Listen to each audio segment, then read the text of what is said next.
Thank you for joining us for the first day of Goals House, which is running globally throughout UN Week. It's 5 years this year since the Sustainable Development Goals were launched, and it's also the middle of London Fashion Week, so it seems appropriate that we're here talking about sustainable fashion now. Like so many conversations, the conversation around sustainable fashion was brought up short when the pandemic broke out. And as the industry adjusts to the new reality we're currently faced with, it's brought fresh urgency to the need to build a more responsible and sustainable fashion industry. The financial hit the industry took has exposed deep inequalities within the supply chain. Here in the UK, a coronavirus outbreak in Leicester was linked to poor working conditions in garment factories, and climate change has remained high on the agenda, with vast amounts of inventory building up as a result of the current crisis, showing just how much waste is generated by fashion. So I'm delighted to be joined here by such an eclectic expert panel on rethinking and rebuilding the fashion industry. First up, we have the British Fashion Council's Chief Executive, Caroline Rush. Over on the far end, we have Gail Gallie, co-founder of non-profit creative agency Project Everything. Cigdem, I'm going to really try not to butcher your name, with Cigdem Kurtulus, Chief Marketing Officer of Hygiene at RB, which owns brands like Vanish and is working closely with the BFC at its Institute of Positive Fashion. And via Zoom, and again, Maria, apologies in advance, we have Maria Srivastava, I think I said that more or less right, Chief Impact and Communications Officer at material science company and fashion brand Pangaia.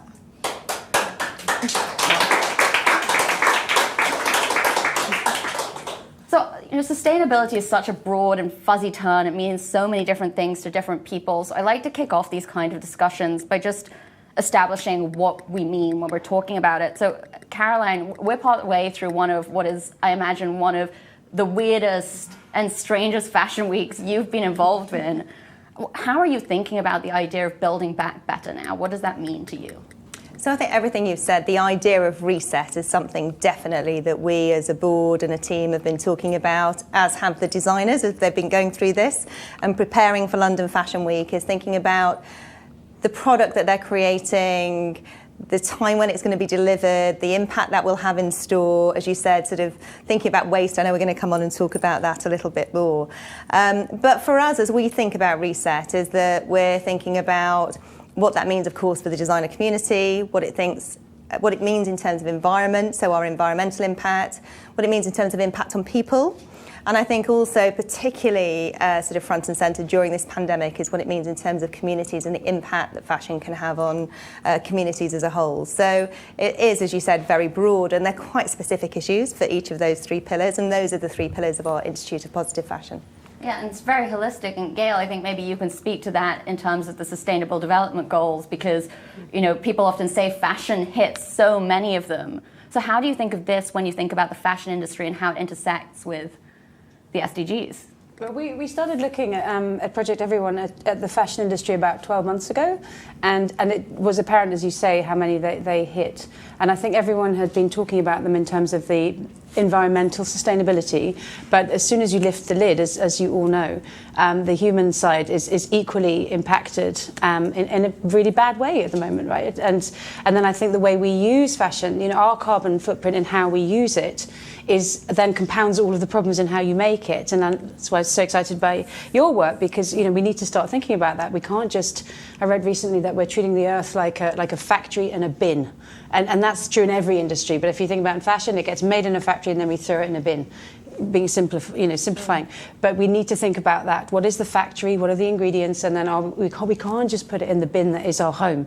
So so that's on the sustainable side. But then all these news stories that emerge all over the place about the warehouse that got COVID-19, or the refugees that were being press ganged into working for no wages in China, and wherever you go. I think it's so tough for fashion brands because it's so complex, the system we've made, and it does touch every bit of the goal wheel. And I think that's why the goals for us we felt were very interesting to bring as a tool for the fashion industry to help. We stand here in service to help. We're not fashion experts, but hopefully we can help join the dots and use the goals as the framework to move forward. And Cigdem, you approach this from a slightly different perspective, not coming from the fashion industry itself. Yeah. So what's your take on how the industry can work with others to build back better? I think Caroline used a very good word like reset. So that's a reset to everybody. So, and this is a mission that can be achieved all together as the total industry with all of the experts in the field as well. So our mission as a Reckitt Benckiser is to protect, heal and nurture in the relentless pursuit of a cleaner and healthier world. So that's the purpose of the company.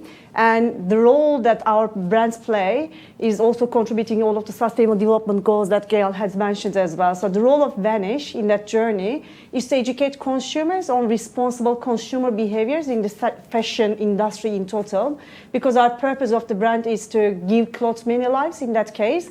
And if you look at the sustainable fashion, so there are like different levers, as Gail mentioned, so there are like 11 different territories within that mission that, you know, consumers make 20% of that mission. So like the way that they behave, the way they buy fashion, or the way they consume is contributing to 20% of the CO2 consumption of the total fashion industry. So that's why we are here, to educate them and to make them feel how, you know, big is the impact, because we know that fashion is the second most polluting industry in the world. So if we don't change anything, so then it's going to be a kind of big impact to the world and environment as well. So you want to use the brand power and the company power from that perspective to educate consumers, because we are around in like 70 countries, in the homes of 69 people. We are their everyday clothing consumption as well. So then we are their best friend in the clothes. So we have a mission to educate them together with a lot of experts. However, this is not a journey to take alone. So our journey, that's why, you know, we are embracing that journey together with British Fashion Council in that case, just to understand how we can really further educate and create awareness around that fashion as a total, you know, waste cycle as well.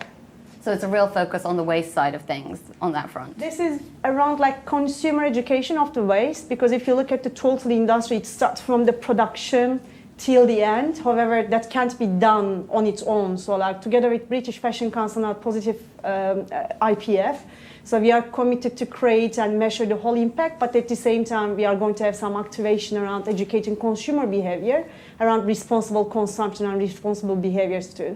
So that's a full mission, and I'm glad that we are taking this all together with all of the experts rather than alone. So like everybody has a role to play. So all of us, all of the industry. So this is not a small mission that anybody can do alone in that case. And I think we'll dive a lot more into some of that. Yeah. But first, Maria, I wanted to ask you, you know, you're the only representative of fashion brand here. How do you think of this issue? Well, it's interesting because Pangaia actually sees itself as a material science company more than a fashion brand. So everything that we're doing is centered around working with the most groundbreaking innovations within the material science space. And our main criteria, I guess, for bringing those to market is that any technology and any innovation has to solve an environmental problem of sorts.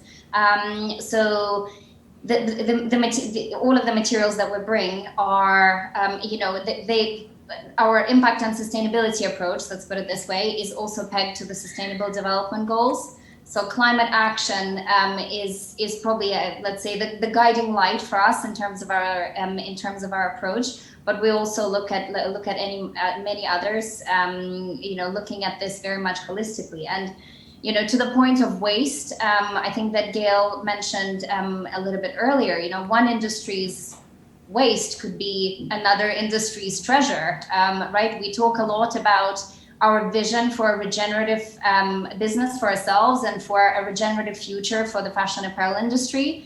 And in the context of that, we talk a lot about a concept that we're developing internally. It's called high-tech naturalism.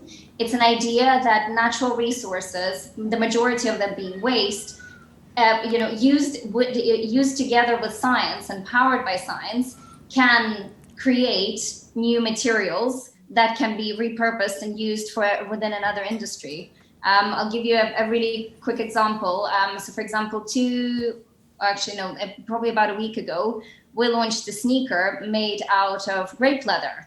And grape leather is a brand new material that is effectively created from the waste that the wine industry leaves behind that just otherwise gets thrown away. So, if you think about it, the global wine industry produces about 26 billion liters of wine, and all of that can be used to create, all of that creates certain amount of waste, and all of that can be used to create a brand new material that can be used in a totally different category to the industry that it originated in. So I think, this cross collaboration, I think is also very important, just to address some of the things that were said before. So really sitting at the sort of hard end of the innovation we need to move beyond setting these quite ambitious goals to actually reaching them. And I think that's a really interesting point. I mean, Caroline, the IPF is obviously just getting started, but what's the action plan? What are the next steps here? Well, it's that we look at it sort of in two different roles, really. One is how do we bring the brilliant expertise that there is globally anyway and distill that information to our designer businesses so they can get going. So we're not waiting for innovation. We're not waiting for some light bulb moment that will solve the issues in the fashion industry. Is that everybody needs to act now, and that's business, citizens, everybody needs to be on that journey to reducing their footprint, thinking holistically about sustainability. So that's the first role, and we did a little bit of that. So at the beginning of the year, first of all, we mapped out the global initiatives that are happening, because one of the first things we're hearing from designers is it's quite a confusing space. Where do we start? Who do we talk to? What do we align to? We'd already talked to the UN Office of Partnerships around how we align to the Sustainable Development Goals. So that was the first piece. And now how do we bring that to life? How do we bring that expertise to life for our designers? And then the second piece of work is really thinking about what the future looks like for the fashion industry in the UK. And that's one of the pieces that we're going to be working with Vanish and a whole group of different businesses and experts on, is really to think about, actually, if you brought innovation and you thought about all of the waste in the industry and you thought about the ecosystem that you might need to create in a country or even a territory that allows you to really properly move towards a circular fashion economy. And there are brilliant things that can come from that, because there will be new business models, there will be opportunity to bring in technology. As Maria was saying, there's opportunity for material innovation. And this is something that we're incredibly excited about. And of course, is that it will take time. So there's a big research project that we're going to be doing together to help map out what that might look like, to articulate it to government, to articulate it to the fashion industry and tech partners and universities and research hubs. But it needs to be done. This is something that we're incredibly passionate about as part of our reset, that this needs to be at the heart of where British fashion will go for the future. And I guess the bit that is really rewarding for us is that so many of our young designers that you're seeing at London Fashion Week that are coming out of the colleges are already thinking. They've already had that mindset change. They already want to be delivering a product that is made from upcycled material. It's just how do they get access to it, or new materials, and how do they take it to market, and how do they do that in a sustainable way? So there's a lot to be done, is that we don't think this is something that we're going to solve overnight, as you can imagine, but is that we are really energised and empowered by the opportunity that could come from this for our businesses. Does it pass the buck at all to focus on end of life and what the consumer needs to do rather than on what the industry needs to do at the manufacturing stage? Not at all, because if you look at it as really about moving towards circular, you have to think about everything from design. So, of course, that's from material design, from product design, thinking about waste all the way through the process. But equally, there is a huge amount that happens post-consumption. So how do we make sure we're making use of those materials and bringing those in and through, so that and that's not just sort of the product that we're buying on our backs, but as Maria said, it could be, the byproduct of wine, or, pineapple leather, or whatever it might be. How do we use this waste that's created within the world to create materials that could be used within fashion, or, it could even be home furnishings, just more generally within the textile sector. Maria, I'm curious to hear from you. Obviously this is something Pangaia is already focusing on. How difficult is it to make these innovations, to make these breakthroughs and scale them up? How much work do we have to do? Well, it's quite it's a field that's actually been explored for a while, but I think bringing it into a commercial reality is what we're really focusing on. So, for example, Pangaia is, in order to, let's say, instill and encourage this positive and sustainable change in the industry, which is what we talk about, quite a lot, about bringing to life.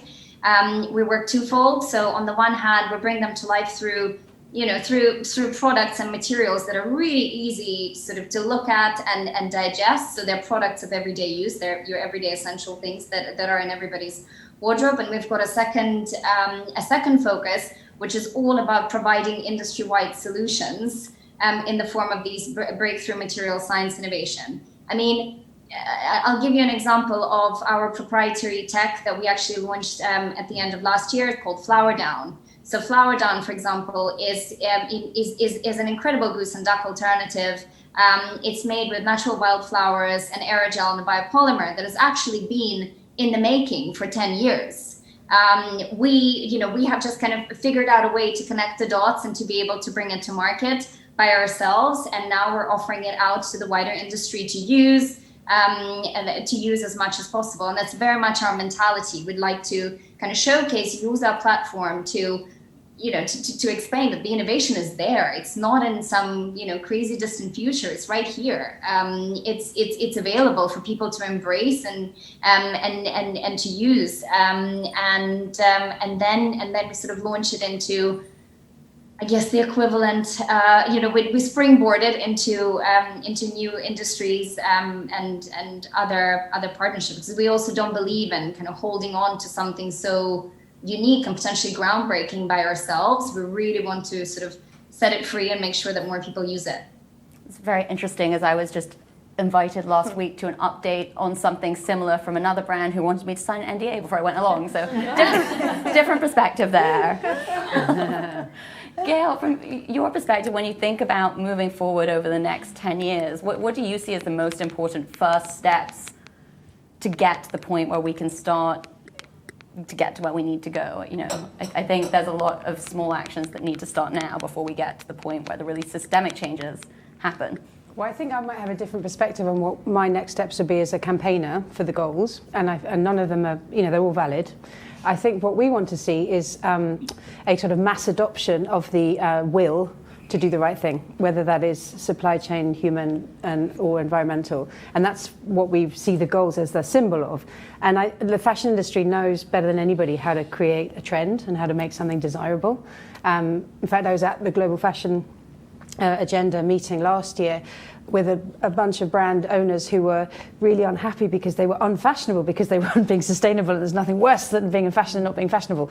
And I feel like what we need to do between us, the brands and the campaign side, is to drive this sense of urgent must-have around a brand that is ethical and sustainably produced, in the way that when other consumer movements take off, or like the Black Lives Matter movement took off, it's suddenly everyone's racing to catch up to be on the right side of that movement. And I feel like what needs to happen from a campaign point of view is to make that momentum, which is bubbling up everywhere, but to make it an unstoppable machine. And that's where I think the brands play a really strong role, because they talk to, as you say, millions of people in their homes every day, and on social and on Pack. And I feel like between us, the kind of the goals movement and the fashion industry could really come together and make a tremendous kind of leap forward in consumer demand for products that are right. What kind of accountability do we need to put in place to make that work in practice? Because I see a huge number of brands now talking more and more about sustainability, but as we established at the beginning, what they mean by that is vastly different.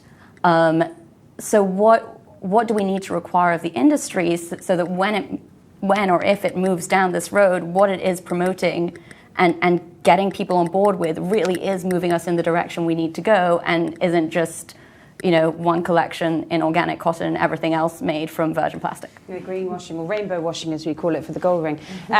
Well, this is such an interesting question, isn't it? Because I do get a sense that there are some brands will hold back from going and saying anything in public until they feel almost perfect, because we live in a very hostile environment in terms of media, where people get jumped on if they go out the gate with anything less than 100% perfect. And we don't believe at the goals that is how progress happens. Progress is difficult and messy and not linear. So what we want to see is rewarding spirit of trying to do the right thing and genuinely trying. Now, we're not experts at all in any one of these issues. You guys are the deep experts. But I think what we can do is, and Goals House is so good at doing that, if you bring together people and put people together, then peers can lift other peers up. That's what I'm interested in, rather than having a standard that you knock people down for not reaching yet. So I think it's about collaborating together and helping us all get to that next stage, rather than a mechanism that says you're good, you're not.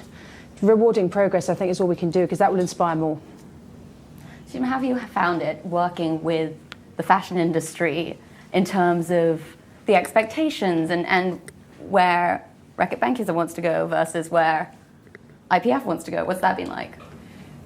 I think this is very much aligned. So our mission is to create a kind of much more sustainable fashion in that case.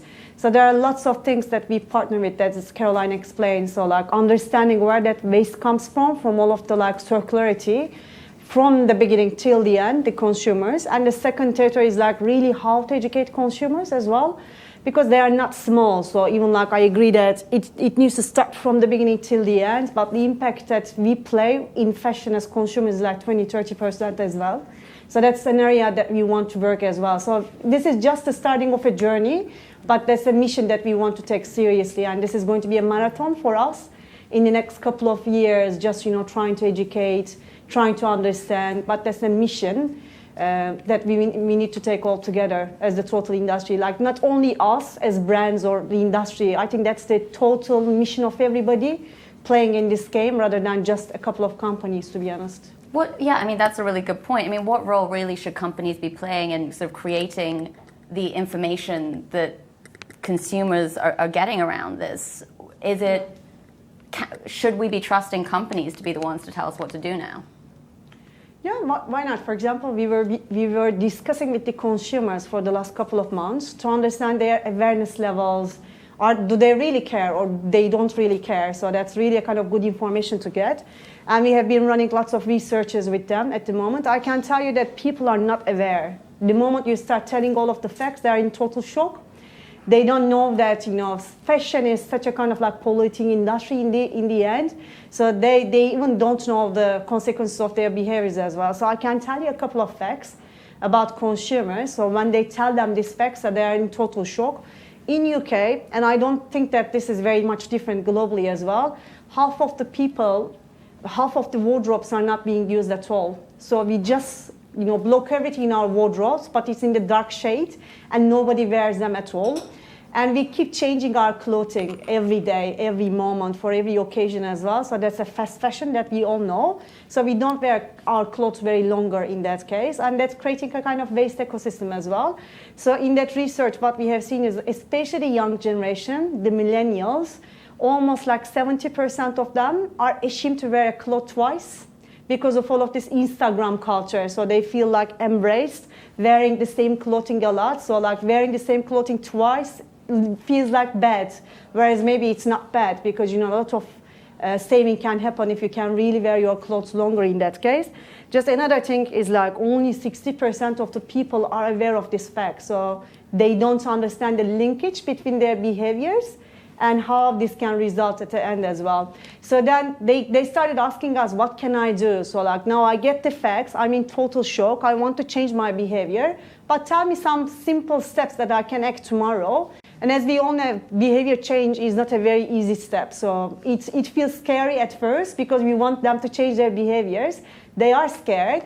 But when you really start simplifying the facts, like, for example, the facts we have given them, so I'll just, tell you the facts and the impact of the facts that we can all start doing next Monday. So we don't need to wait ages, registration. So we can all start doing like next Monday.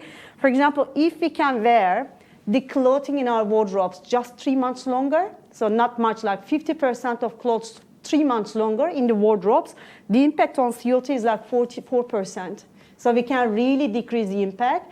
And we can wear them because they don't get older. So they're like perfect products in place. They can take care of them. They can recycle, repair their clothes as well. So that's just the impact of 50% of our wardrobe being worn 3 months longer. The other impact is if we can all start buying at least one garment from the second hand in a year, the impact is like data shows that an increase of 10% in second-hand clothes could save 3% CO2.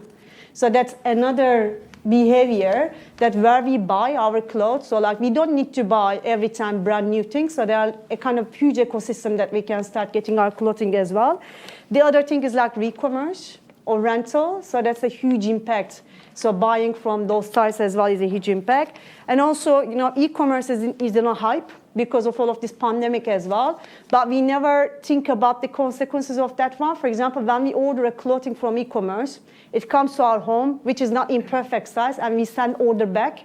That's the biggest waste in the total ecosystem. So that's, we need to be careful about the sizing. We should be really careful not ordering the right clothes or resending the clothes. That's a total waste. Or other thing is like even during washing, they can turn down their temperature to lower temperatures because of this pandemic. Everybody wants, at higher temperatures. But it's not necessary, so they can still wash their clothing at 30%. So we take care of the clothes, so they don't need to do that one. So these are like some examples that we are giving them, just 5 simple steps. So they don't need to wait for an invention or a big step in that case. And they said that, okay, so that's great. So I can start doing that one next time. So they trust the companies, just coming back to your question. But also they want to see the genuinity that you are really taking care of and you are guiding them on their journey as well, which we are keen to do. So we are not just, trying to sell products.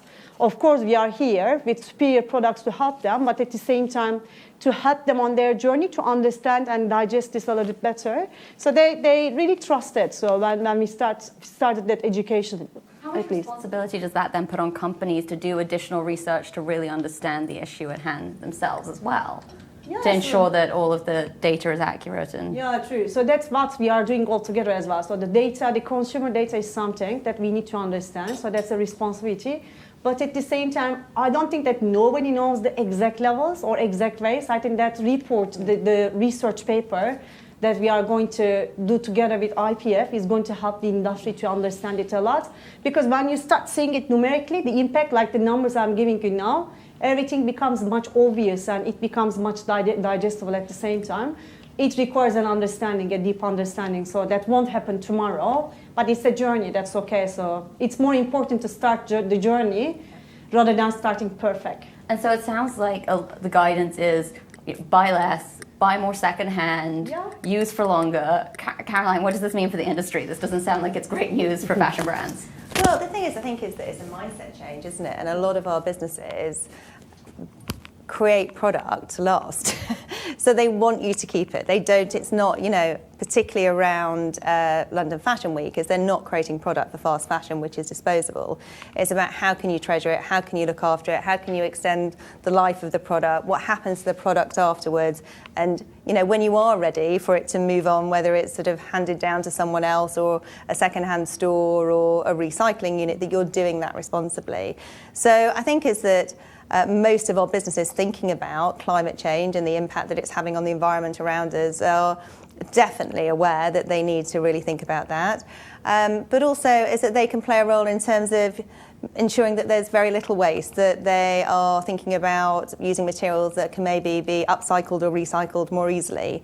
And that's certainly something in terms of a mind shift change in the way that they're designing. So we are seeing some of that coming through. And, you talked about the idea of rental, is that more and more as rentals becoming something that we all hear about or engage with, designers are factoring that into part of their returns on the collections. Actually they can create product that can go into rental, that will actually reach more people, can be worn responsibly, and then will continue to have a life after that. So it's certainly front of mind for many. Well, and in that context, increasingly we're seeing really big retailers like Zalando and Selfridges put in place targets where they're saying, within the next 5 years, if brands don't reach certain minimum thresholds in terms of sustainability, they will not be stocked in those stores anymore. Should the BFC consider doing something similar in terms of who can be on the schedule during Fashion Week? Well, certainly we always ask about their environmental credentials as part of that. So we've been data gathering at the moment of those that are changing, acting responsibly, what they're doing. So as part of, if they're going to receive a grant or they're part of schedule, we ask them, what are they doing against those 3 pillars of the IPF? What are they doing about environmental impact? What are their people policies? And what are they doing in terms of community? And at the moment, quite often businesses are focusing maybe on one of those and not all of them. And the idea of the IPF is that actually we encourage them to adopt, change and adapt their business models so that there's a positive impact across all three of those. You know, one of the things of the IPF is that we're very mindful we don't want to duplicate, as you talked about measurement at the beginning, is that the UNFCCC and the G7 Fashion Pact are already talking about measurement. So what we don't want to do is duplicate that, because businesses, you know, we want our businesses to be successful, so you don't need like 5 different measurements that will then end up confusing for industry and for the consumer. So it's really important that the industry comes together. If we are going to measure, what are those measurements going to be? How do we adopt it? And also, how do those work for different scales of businesses? Because the measurement for, you know, a big global luxury powerhouse is going to be very different from a startup business. But they need to be able to measure and to feel that they're making progress. Gail, what's your take in terms of, you know, you mentioned the need to create an environment where people can learn from each other and move ahead, but, you know, Caroline just mentioned the UNFCCC and the Fashion Pact. You know, these are now, you know, a year or more old. We haven't seen a lot come out of that. Do we need more urgency around these initiatives than we've seen so far? I mean, definitely yes. I think we need, anyone working in the climate space knows that we need urgent action, because we possibly don't even have a decade to turn this around. So that's a huge yes.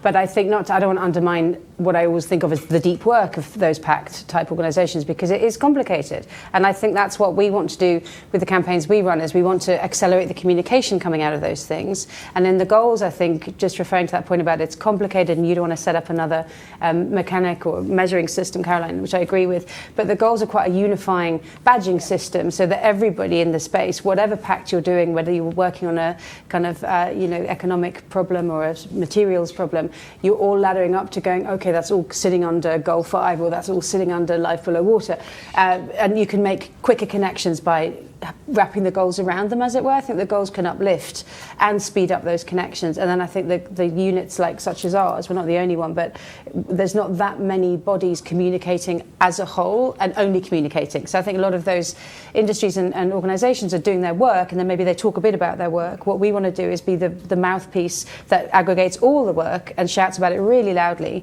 in a compelling and inspiring way, so that everybody else thinks, oh, I better get on that boat because it looks good.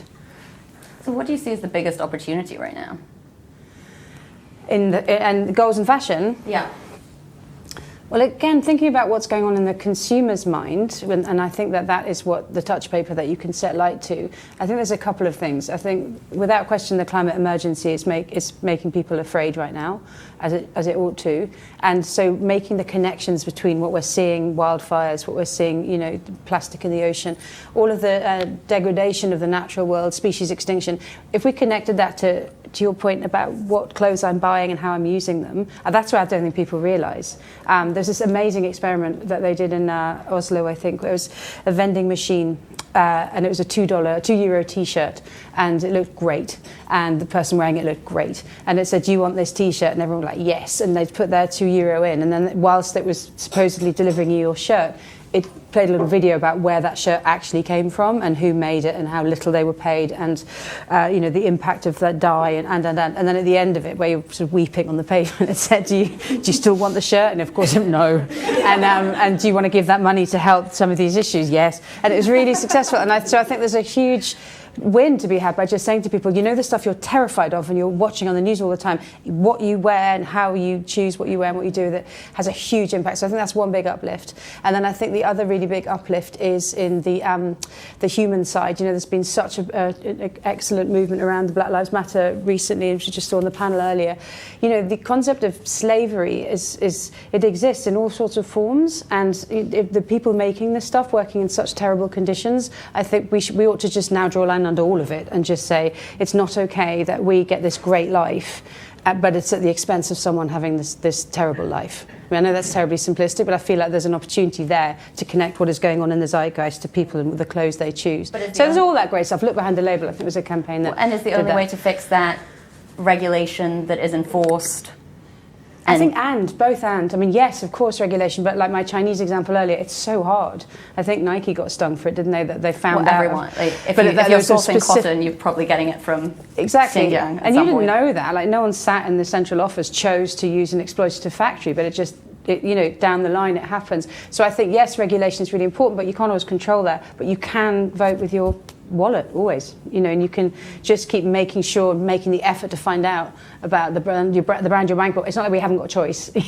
I'm definitely buying shoes made of wine next time, for example. That's just like the best thing I've ever heard. We can if it doesn't say what it is, then don't buy it. So I think there's a huge win in consumer pressure, whether it's environmental or social, by linking it to what people really care about and saying, do you have any idea the power of your wardrobe? Because I'm with you, I don't think they do. Well, and this also raises a really interesting point around whether sustainable fashion is always just going to be expensive fashion and in some ways elitist. And Maria, I'm curious to hear from you with Pangaia. What is the cost differential in terms of the way you make clothes versus if you just use traditional materials? Oh my goodness. I mean, being the first, I think, in every field is tough. It's expensive. You're kind of reinventing the wheel all over again a little bit. I think with a lot of the, with a lot of the innovation specifically within the material science space. But I think, the way that we look at it, we look at the entire supply chain, let's say holistically. So everything from what materials we use to make the clothes and the impact that they have on the environment. So to give you an example, fashion apparel industry, this was pre-COVID data, right? So fashion apparel industry produces more greenhouse gas emissions than the shipping and the airline industry combined globally. So kind of having that perspective as well when we're thinking about how it is that we're producing our clothes. So making them from materials that don't that are not as environmentally intensive, so to speak, as something else. Making sure that the dyes that we use in them are as environmentally friendly, non-toxic, and bio-based as much as possible. We used natural dyes, for example. We used from fruits and vegetables and roots and plants and things like that. To stripping back all of the packaging that is, let's say, unnecessary and just using the absolute bare minimum that the customer expects and / is legally required to actually sell a product. To packaging it in order to protect it, but packaging it in a material that disappears in the compost after 24 weeks, to then shipping it. To then offsetting actually the impact of the product on behalf of the consumer as a company, and then also then making sure that the company is that the product is shipped to the customer within the carbon offsetting framework that we've got going on with through our partnership with DHL Go Green. That's what we use. To then looking at how do you have an energy efficient website. Office, what are behavioral changes that you can encourage, not just from a business perspective, but also from a personal one. So we are very much believers in the fact that it's really about a multitude of smaller things that in combination make an enormous difference. So we're actually kind of going through the motions to evaluate the exact impact of every single item of clothing that we produced, and we're going to publish a report at the end of the year that is going to speak to that. And I think holding yourself accountable as a company is incredibly important, and setting up a foundation that enables you to hold yourselves accountable is really key. And I think the SDGs really provide an excellent framework because it's broad enough to include a multitude of industries to join in, but can be focused enough for each individual one. And yes, I mean it was a very long-winded answer to your question, but yes, it's more expensive to produce sustainably right now. But the idea is that eventually, once certain products and materials get scale, that's when you can start reducing costs. And that's the goal, really, that we get towards the scalability. Absolutely. I mean, we could keep talking about this for a long time, but we can start taking questions from the audience. I'm going to take one of the ones that I have here that's come in from online and then throw it out to the room. Gail, I think this one probably is one that you're very well placed to answer. How do we influence the influencers? What's driving the need to always be seen in new clothes? How can we get them to give a message that is more aligned with what you were talking about? Well, I think that's happening. I mean, I'm not an influencer or young, But when I think about people who are both those things, they're all about this, and I think that it's the old school influencers who aren't, I think will lose their place as being influential. I'm just thinking what Selfridges did this week with Bay Garnett and Oxfam, and this, Bay's always stood for, she's very influential, always stood for the second hand and use it again and longevity. I don't know a young person that you could ask who isn't more concerned than the generation above them about all these issues. And I think that is growing, exponentially on Instagram as an influencer. And I think that whether it's the old school ones are either going to change or they're going to stop being influencers. And I don't think we need to worry about the next generation pushing it. I think we need to uplift them, like any activist, and make sure that they get the spotlight and they get all the resources and support to get their message further and wider spread. I don't know any brand that isn't down on this program. I don't know anyone who thinks it's not worth doing.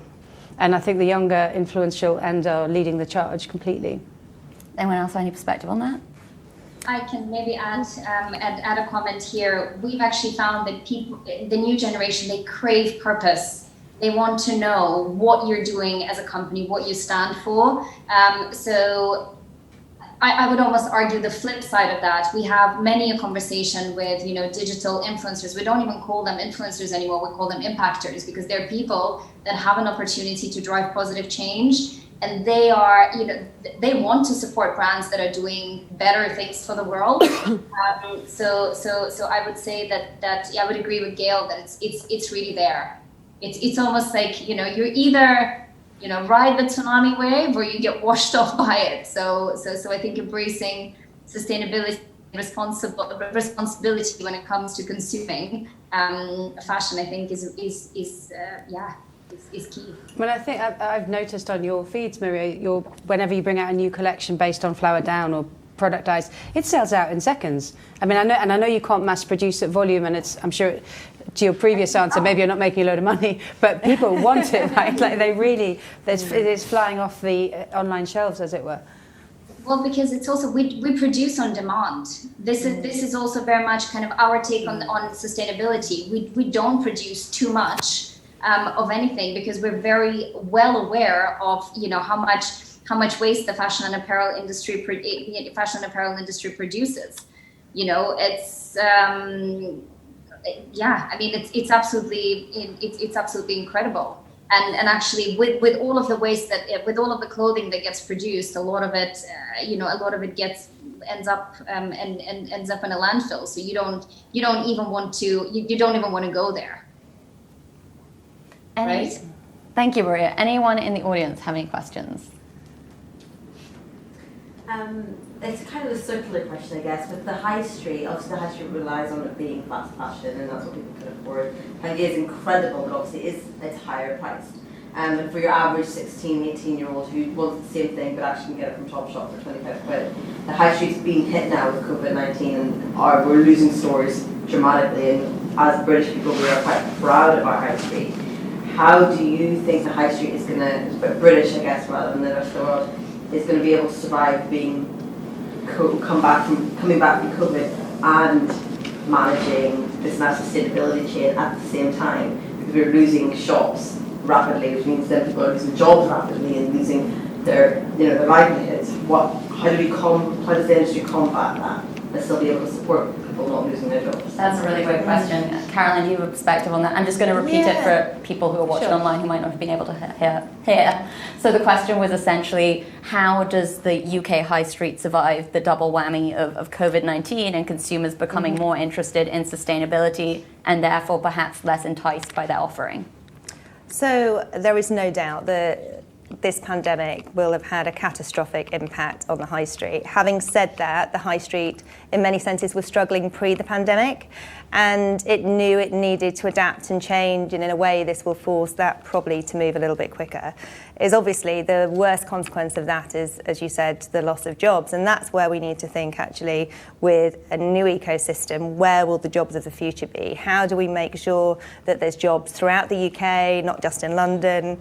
Could we create really exciting eco hubs in Manchester, Leeds, Newcastle, Glasgow, that really create an ecosystem for new technology, new business models, that really allow people to engage in the fashion industry. And that's something we're really mindful of. In terms of, I guess, sort of the high street and sustainability, is that we've seen some good work come from the high street, but obviously for super fast fashion is we want to see more, we want to see it quicker. And to your point around influencers, that's where I think is that we really need to be sharing with the consumers how they can play their part, how they need to be asking more, looking for transparency around, where the product comes from, how much people are paid, as you said, the dyes within the fabric, the impact of that when and if it does go into landfill. There must also be so much more we can do with the reuse of, second-hand, just like the Oxfam and Bay Garnet thing at Selfridges. I read a really sweet thing in the lockdown about how elderly people who traditionally work in the charity shops weren't able to go back to work because they were still shielding, and so younger people had come in and volunteered, and suddenly the displays looked amazing because they'd been like, wow, I could put that with that, that's absolutely rocking. And so that kind of innovation and creativity, I think we can still have a vibrant high street that people want to go to, run by people who are getting paid to do jobs, but just doesn't necessarily have cheap stuff that's designed to be worn twice and then thrown away. Yeah. So, but it does require a wholesale shift in thinking, but I think it can happen. I think people are really up for it. I mean, where the Project Everyone office is in Portobello, there's a few really good charity shops that have look like high fashion stores because they've been designed like that. So there's no reason, I think, why brands can't become also curators as well as creators. So you might have, here's our new stuff, Adidas, but equally here's stuff that's come back, been vanished up, so it looks absolutely new and artfully designed just like the new stuff. So, but I just think we need to get innovative all the way through, not just at the product level, but also how we present and sell. So another question from online. What about the fact that we all just we're a consumer heavy world. We like to buy things. We like new things. It makes us feel good. Doesn't there need to be a push to stop advertising to people to make them keep buying? So even if brands are starting to encourage people to buy more sustainably, advertising is still all about getting you to buy new things. Do we need to rethink that? Gosh, big question is that I think is that in terms of consumer behaviours, they definitely need to change. Is that one of the brilliant things about the fashion industry and fashion is that it makes you feel great. And actually, during times like the pandemic, when there's so many issues around mental health, is that being able to make yourself feel empowered is really important. But is that it's a real challenge, isn't it? How do you do that? How do you operate sustainably?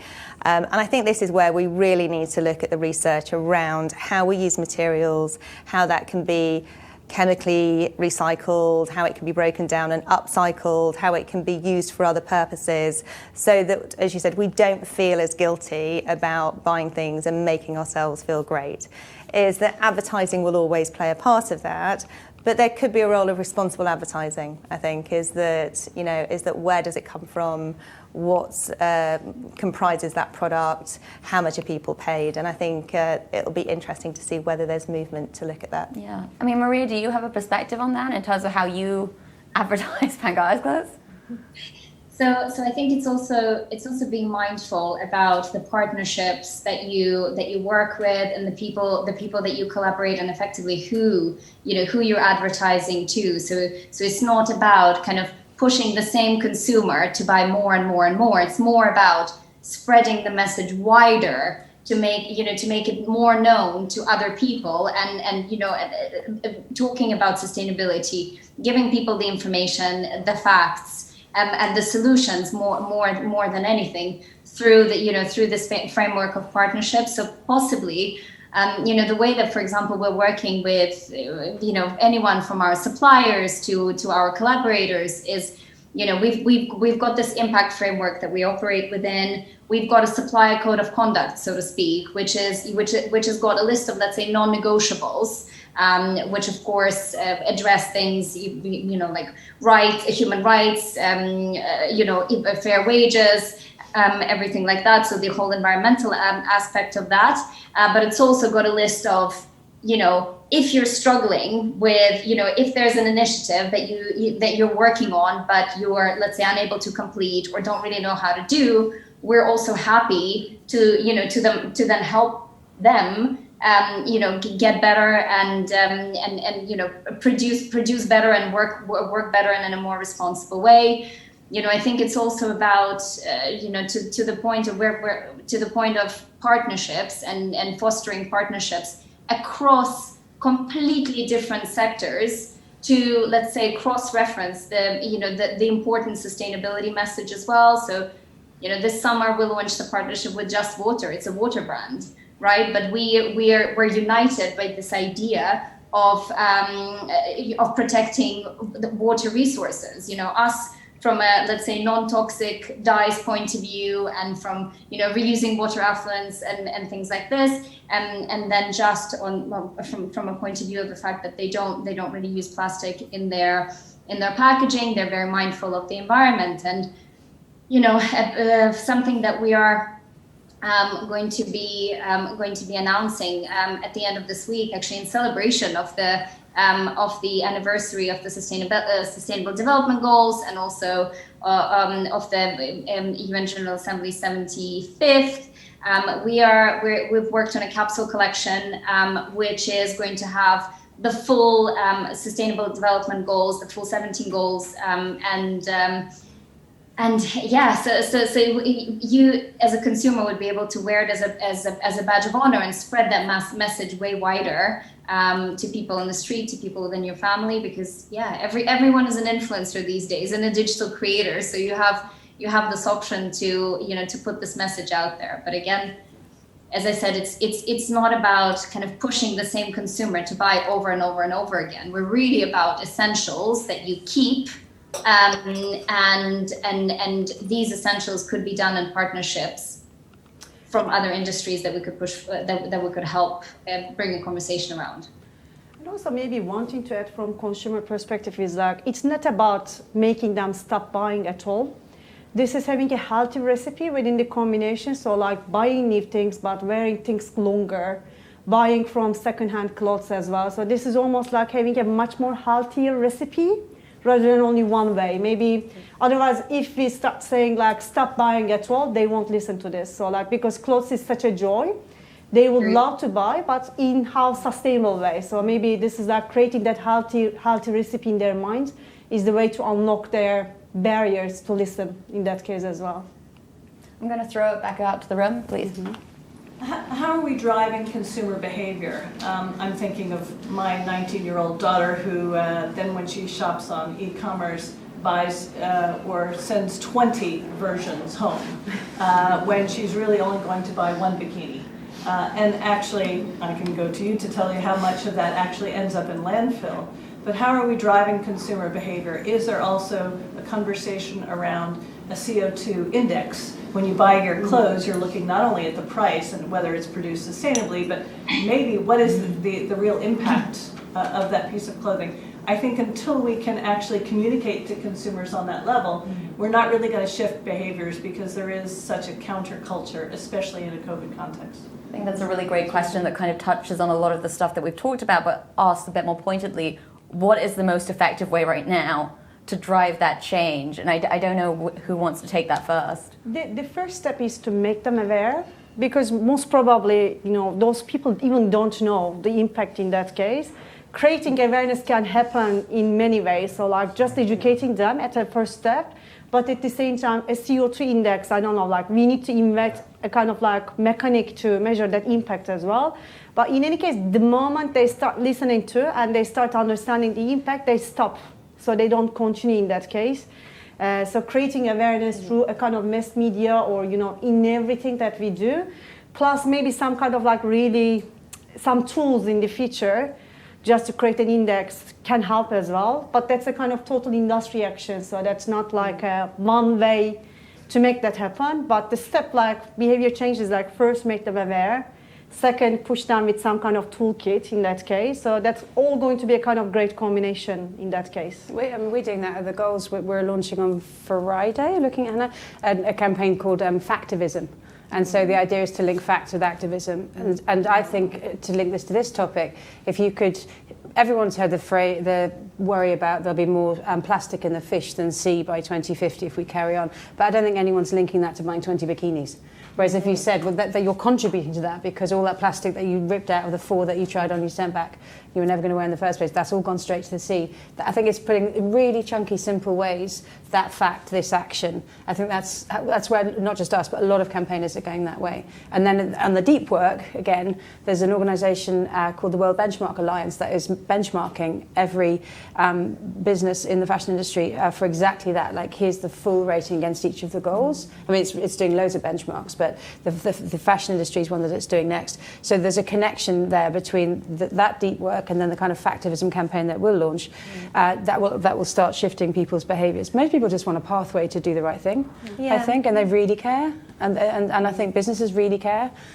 So I think what we're going to see is an acceleration of all that stuff coming out. Yeah, I think. And I would also add, to relate the facts better to the consumer. It's all about relating it back to everyday life. Not saying, that by us having planted a tree on your behalf, for example, you've saved up to a ton of CO2. It's anywhere between, let's say, 300-400 kilos to a ton of CO2, but actually equating it to the equivalent of a flight. Or saying that, by buying this T-shirt or by switching away from organic cotton or non-organic cotton or whatever it might be, you'd be saving 3,000 liters of water, but not actually talking about the 3,000 liters of water, but talking about how that relates to bath sizes or pools or how much water you drink in a year. So make it really simple and really relatable as well would be key in education. One of the exciting things that we've been talking to Vanish about is these toolkits that we will eventually create for designers to translate how they can improve what they're doing.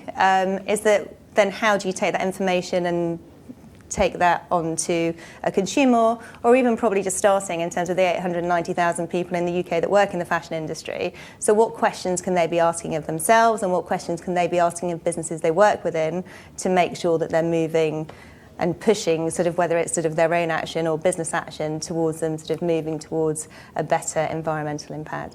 I think this last question that we have time for is actually really important in the context of all this conversation that we've been having, which it makes the point that this conversation across the industry historically has been led by largely upper class, white, mainly women.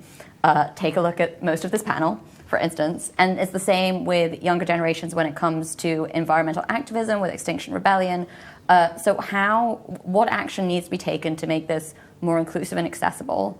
And are there any examples of how this is already happening? I'm not sure I can pinpoint examples that are happening already, but certainly I think is that how we're now all really challenging the way we're thinking and the communication out to different communities around what we're doing, whether that's through designer communities or even to the consumer. I think that definitely has to play a part of it. Is that I think particularly when you're talking about environmental impact, climate change, the impact on communities and people, is that it really helps you reflect on the communities that you're trying to help and the communities you're trying to lift up.